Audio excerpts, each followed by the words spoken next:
ผู้สื่อข่าวได้รับแจ้งว่าถนนบริเวณแยกธนาคารกรุงเทพสาขาเพชรบูรณ์ตำบลในเมืองอำเภอเมืองเพชรบูรณ์มีการยุบตัวเป็นหลุมเจ้าหน้าที่เทศบาลเมืองเพชรบูรณ์ต้องนำเอากลวยยางมากั้นไว้เนื่องจ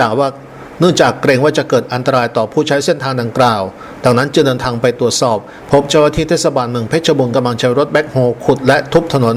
เป็นบริเวณกว้างประมาณ4 เมตรลึกประมาณ1 เมตรนายเสกสรรนิยมเพ็งนายกเทศมนตรีเมืองเพชรบูรณ์เปิดเผยว่าสาเหตุของการยุบตัวของถนนจุดดังกล่าวอาจจะเนื่องมาจากช่วง 2-3 วันที่ผ่านมาได้เกิดฝนตกลงมาอย่างหนักติดต่อกันหลายวันอาจทำให้ดินอ่อนตัวและไหลไปตามช่องว่างของท่อประปา